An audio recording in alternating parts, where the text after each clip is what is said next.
maka Nggak apa-apa. free oke-oke aja. Orang kena pinjol DM bisa bayarin nggak? Iya, kan? iya. Harta suami itu adalah harta istri pada level nafkah. Nggak semuanya juga. Bini kita di rumah dasteran terus. Mas kondangan baru tuh.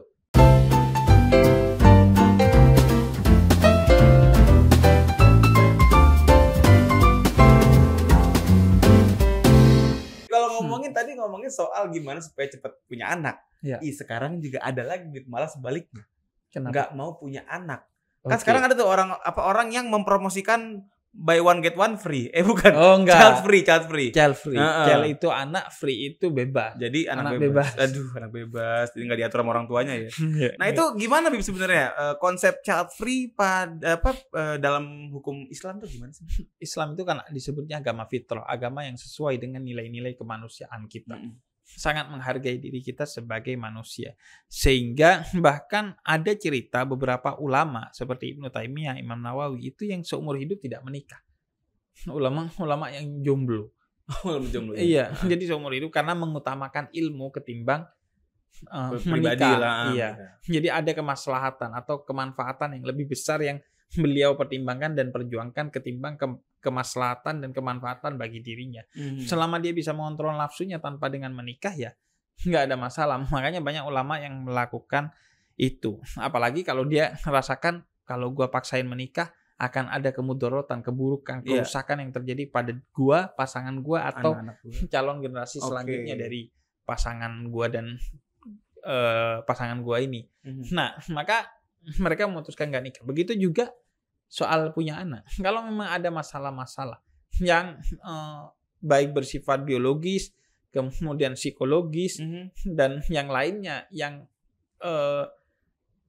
kalau dipaksakan akan buruk bagi salah satu keduanya atau bahkan keturunannya, maka child free oke-oke aja dalam Islam. Tapi kalau memang tidak ada alasan yang dibenarkan, maka ia menjadi tidak diperkenankan. Apalagi kalau karena takut rezekinya seret.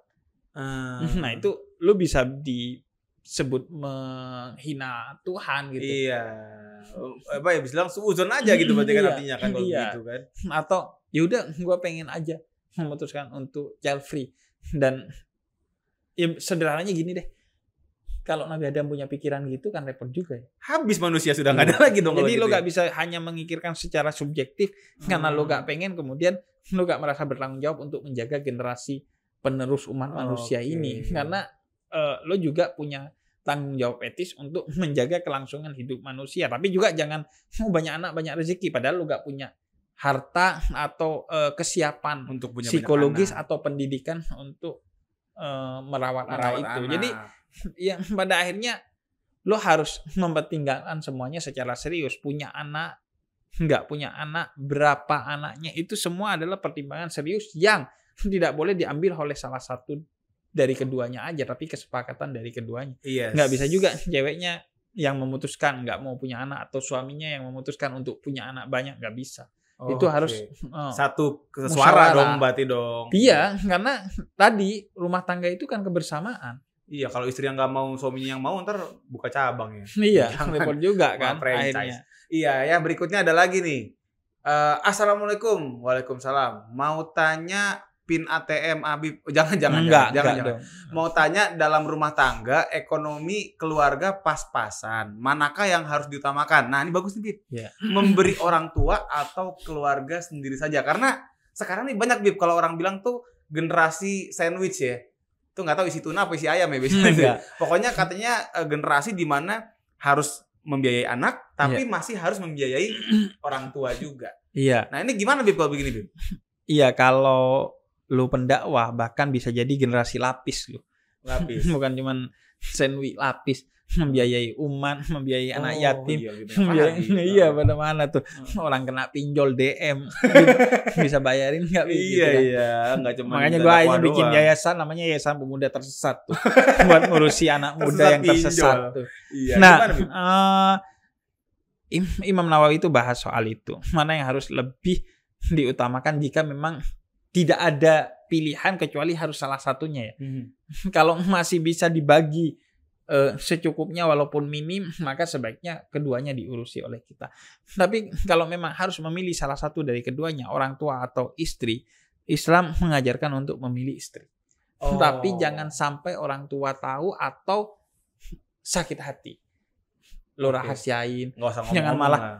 lo umbar-umbar ke orang tua, karena itu bentuk bakti lo kepada orang tua. Apalagi orang tua nggak dikasih tapi istrinya flexing. Nah, Waduh, itu lebih bahaya lagi. Lebih bahaya. Nah, makanya perasaan kepada orang tua harus dijaga, dan sebisa mungkin lo melakukan berbagai hal untuk tetap memenuhi kebutuhan orang tua lo. Tapi kalau memang betul-betul nggak bisa, istri memang yang harus diutamakan, karena itu tugas lo sebagai suami. Dan orang tua bukan cuma nggak boleh tahu, kalau bisa tetap tidak merasa di nomor dua kan. Gitu ya. Jadi yang menjadi hak itu justru adalah harta suami itu adalah harta istri pada level nafkah. Nggak semuanya juga. Nggak semuanya, nggak harus semuanya ini Nggak semuanya. Berarti nggak harus semuanya ditransfer ke istri semua dong ya? Enggak dong, yang ditransfer ya nafkah aja. Ya udah, saya ntar ya bilang istri dulu ya. Enggak, ntar aja habis ini. Semoga istri gue nonton.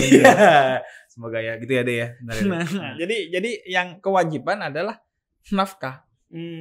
Nafkah itu kewajiban, dan di antara nafkah itu adalah seorang istri yang menjaga kecantikannya bagi suaminya. Bagi suaminya, tapi bukan buat kondangan.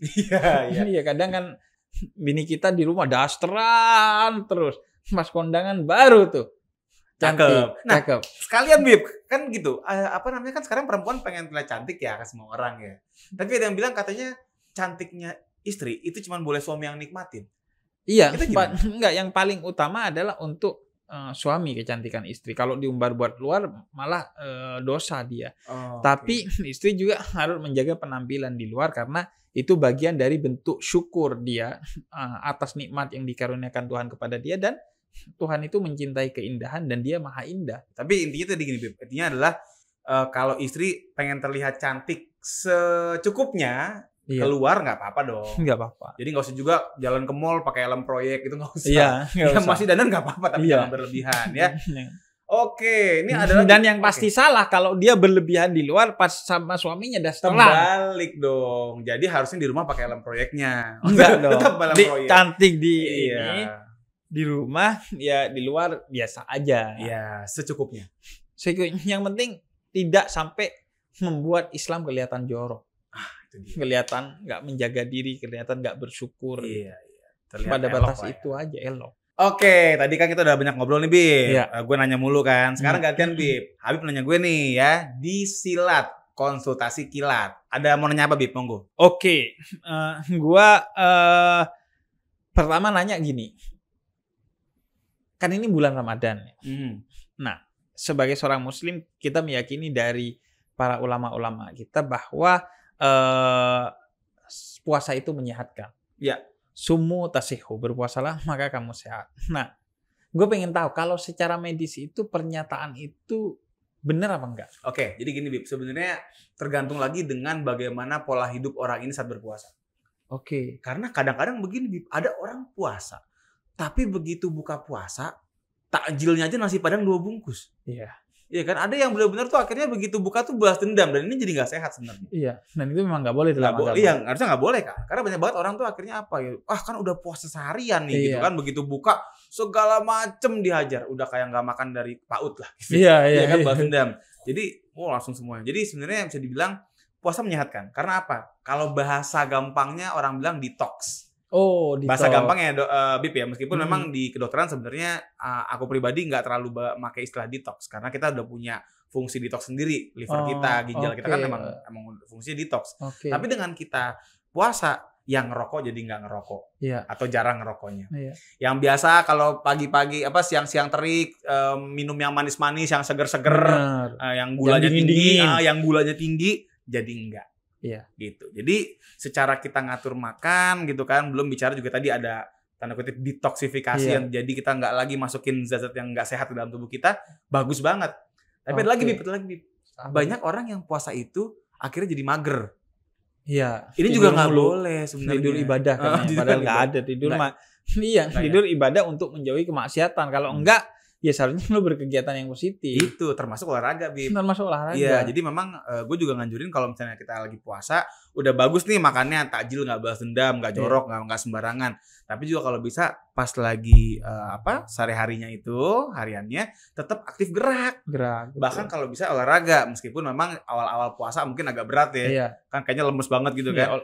Ya udah bikinnya. Kalau gue biasanya diganti olahraganya tuh sore, biar ketika capek dan lapar atau haus, tapi waktu berbuka udah deket. Pasti sore berarti kan? Iya. Gue biasanya tuh kalau sore catur. Gitu. Oke. Iya. Tadi gue udah ngarepin lari atau jogging gitu lebih. Iya, kan olahraga catur. Ngangkat kuda, ngangkat benteng berat sih emang. Gitu. Tapi intinya oke lah. Jadi intinya kalau kita bicara dari segi olahraga yang disarankan, boleh sore, boleh. Iya. Jadi misalnya tadi abis buka. Ada juga yang pengennya pagi-pagi, Bib. Nah, kalau pagi sore itu kan udah umumnya ya. Nah, kalau olahraga malam tuh gimana? Nah, jadi kalau misalnya kita bicara malam tuh kita pengen olahraga ini tidak terlalu dempet sama jam tidur, Bib. Oh, yang sehat ya? Yang sehat, karena kalau kita olahraga tepat sebelum tidur, yang dikhawatirkan keganggu tidurnya. Oke. Baik secara kualitas maupun kuantitas. Oh. Gitu, jadi emang nggak boleh terlalu dempet. Jadi itu jaraknya berapa kira-kira? Biasanya 2 jam. 2 jam. Setelah soalnya olahraga kan kadang beres, futsal tuh malam kan? Iya, biar lapangannya murah kan? Iya. Biasa gitu kan? Iya. Biar lapangannya murah. Badminton juga gitu kan? Emang gitu biasanya malam, tapi sebenarnya memang nggak disarankan. Kalau memang sampai mengganggu tidur kita. Nah, kalau bulan puasa nih, kan masalahnya ada tarawih ya? Ada tarawih? Iya, makanya kenapa gue nyaranin kalau misalnya mau olahraga malam gitu kan, kalau bisa sebelum tarawih. Karena kalau setelah tarawih kemalaman. Sebelum tarawih mager tuh. Iya, tapi gini, habis biasanya makan. Orang mager gara-gara takjil tadi bahas dendam. Iya, kebanyakan. Makanya kalau mau olahraga malam pas lagi bulan puasa, pas takjil jangan kalap. Iya, benar. Sekedarnya dulu gitu kan, sekedar ngisi air, cairan sama gula, baru tuh olahraga singkat sambil nunggu isya gitu. Iya. Gue gitu sih, biasanya kan takjil dulu tuh. Gue lumpia 7. Itu bukan takjil, itu syukuran namanya kayaknya. Sampai 7. Kan, sunnahnya kalau di Islam itu yang manis-manis sedikit sama minum air putih ketika dia berbuka puasa. Nah, jadi manis sedikit ya, bukan airnya dibikin manis, enggak kan? Iya, enggak harus begitu kan? Enggak, manis sedikit aja. Malah kalau ada kurma ya kurma kan yang harus diutamakan. Iya. Tapi kalau enggak ada ya udah yang manis-manis sedikit. Tapi kan kadang orang ya kalap kan. Itu dia, akhirnya milih manisnya campur.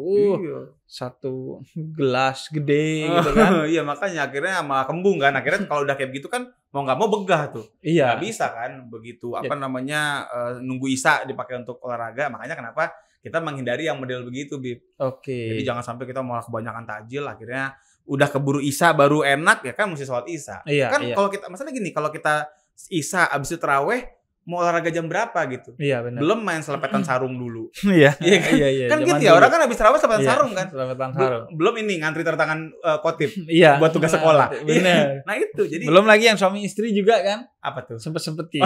Sempetin. Baca Quran bersama. Oh iya. Subhanallah, Masya Allah. Saya udah mikir kemana-mana. Gak apa-apa kalau suami istri mah ibadah. Iya, ibadah bener. Nah tadi juga sekalian. Berarti gak apa-apa ya, Bib ya. Karena masih ada loh yang berpikir bahwa berhubungan suami istri di bulan Ramadan itu nggak boleh. Ada yang nggak boleh. Oh, ada yang nggak boleh. Ya, kalau di siang hari membatalkan puasa. Maksudnya di malamnya. Kalau malam nggak apa-apa. Oh, malam nggak apa. Ini kan ibadah juga. Iya, berarti nggak masalah. Tapi kalau 10 terakhir bulan puasa, 10 hari terakhir, Nabi itu diriwayatkan sudah tidak menggauli istrinya. Fokus untuk mencari malam-malam Lailatul Qadar yang menurut para ulama di malam-malam ganjil di 10 hari terakhir bulan Ramadan. Ya 10 hari. Iya, tahan dikit bisa kali. Dan istri juga kan nyari malam Lailatul Qadar juga gitu kan. Banget itu urusannya ya. Oke, Bib. Sama Tuhan perhitungan gitu. Iya, cuma 10 hari doang. Oke, Bib, sekali lagi saya ngucapin terima kasih banyak banget. Sebanyak-banyaknya buat Habib Jafar. Dan saya happy banget nih ya, karena sekarang Habib Jafar udah nggak sedih lagi. Kan kemarin kan itu ya viral ya, Jafar Sad Boy kan. Oh enggak, Fajar. Oh itu Fajar ya? Fajar. Oh saya pikir Jafar Sad Boy. Oh salah. Mohon maaf ya udah kalau gitu. Social medis pinter tapi pergaulan kurang ya. Mohon maaf. Udahlah kalau begitu, Mams and Dads makasih banyak udah bersama kami di Ngoprek, ngobrol habis praktek, dan kita ketemu lagi gitu ya. Iya. Nanti kapan-kapan kita ngobrol lagi. Sampai ketemu lagi di episode berikutnya. Assalamualaikum warahmatullahi wabarakatuh. Waalaikumsalam warahmatullahi wabarakatuh.